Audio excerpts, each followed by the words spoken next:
Hey guys and gals, it's your boy Spud here with another music review for you.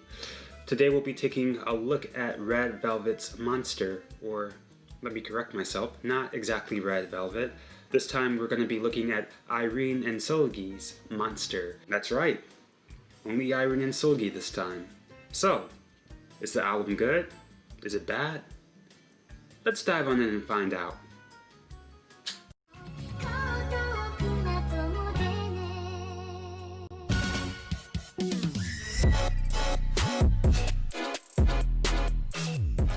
Irene and Seulgi's mini-album, Monster, was released by music label SM Entertainment on July 6 and contains 5 tracks. The girls are actually part of a group called Red Velvet. I guess you can kind of think of this as a subunit, kind of like Girls' Generation's TTS. So yes, I know I'm dating myself a bit, but TTS was the first subunit group by SM Entertainment that popped in my head. Now, I have to be honest, I haven't been listening to Red Velvet as much as I would like. It wasn't until back in January when they released their album Psycho that I kind of took more interest in them again. And there is one thing I did notice. Psycho, Monster. Is there some kind of underlying theme here that they want to express to us? SM Entertainment being evil. The conspiracies, they're true. But you guys aren't here for Red Velvet. At least, not the entire group. You guys are here for Irene and Seulgi. And I gotta be honest with you, this mini album is pretty damn good. With the exception of one track, but we'll get into that later. For now, let's talk about the main track, Monster. This song is damn bloody good. The song starts out with a piano and this weird ominous vocal effect. I'm not sure if it's a cat meowing or I don't know what it is, but it just sounds scary. And then we get a nice heavy bass, and this is when Irene and Seulgi start singing the song. Now the transition between each section of the song offers some kind of uniqueness to it. It's almost like a subgenre within the song. And I know there have been a few songs out there that kind of just jump all over the place with their tone. Monster kind of feels like that, but it's a lot more subtle.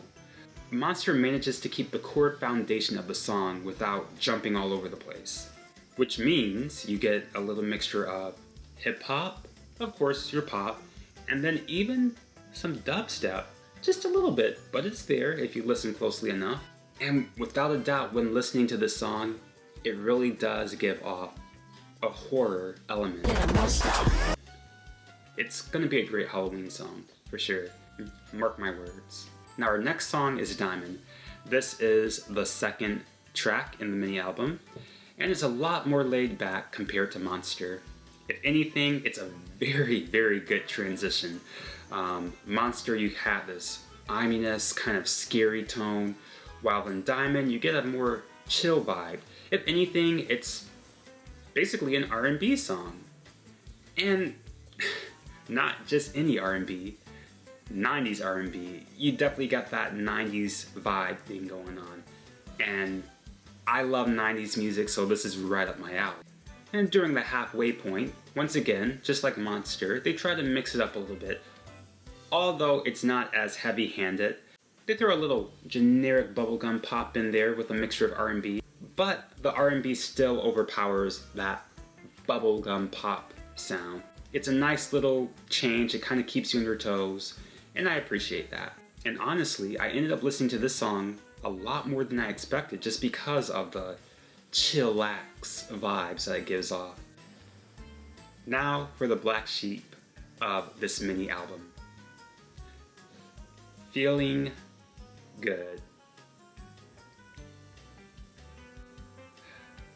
The irony, this song does not make me feel good at all. This song is definitely the weakest on the mini album. Personally, I hate it.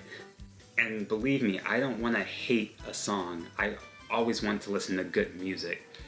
If you're trying, then I believe there's potential. And I can't put the blame on Irene and Seulgi in this case.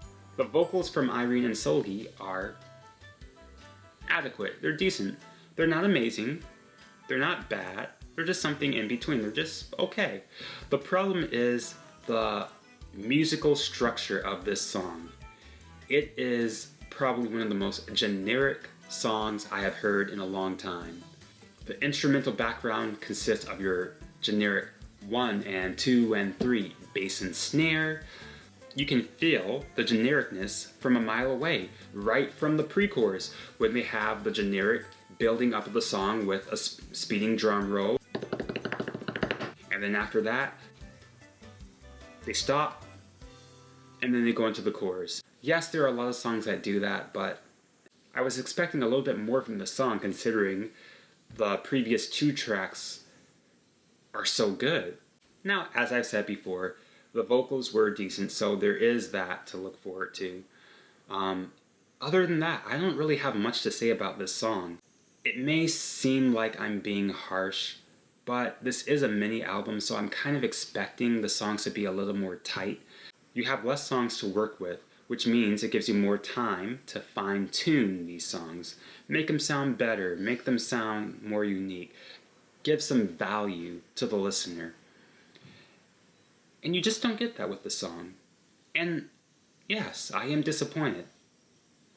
But it is what it is. And I can't be mad at Irene and Seulgi. It's more about the people who try to compose the song. Now, the 4th track, Jelly, is a breath of fresh air compared to Feeling Good. This song is a moderate-paced, upbeat song. And there's not much more to say about that. I mean, the only thing that caught my attention were the lyrics. And once again, I don't usually like to talk about lyrics for Korean music because my Korean isn't very good, and I'm not sure how accurate the English translation is. But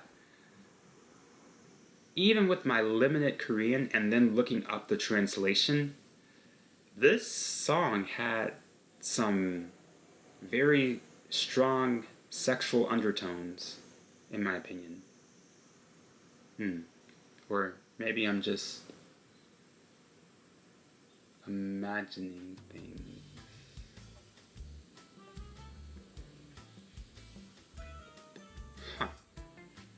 Regardless, it's a good way to end the album.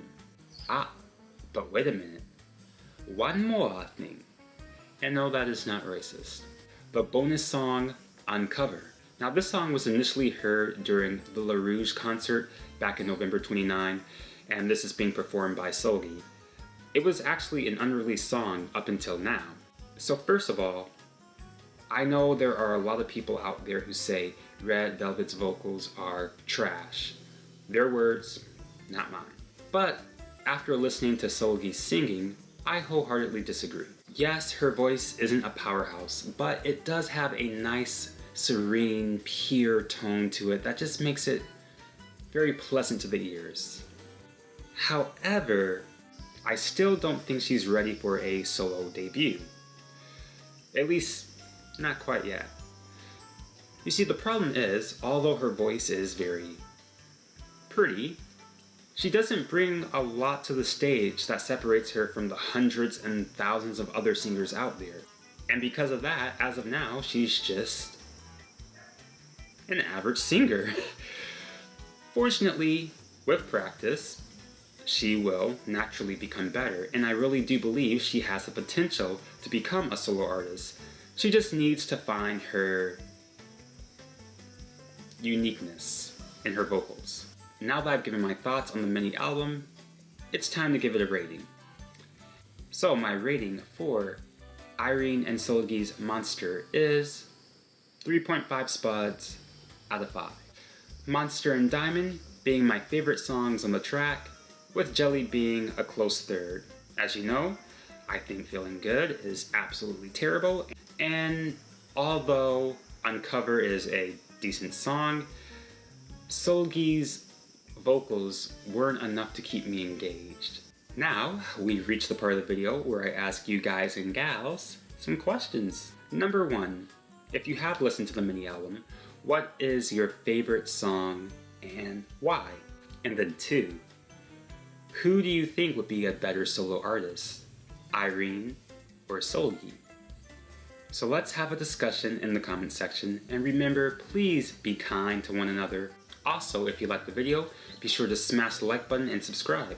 Also, be sure to click that bell icon so you'll be notified for any upcoming videos that I post, which I do every week. And with that being said, my lovely people, enjoy life, enjoy music, peace.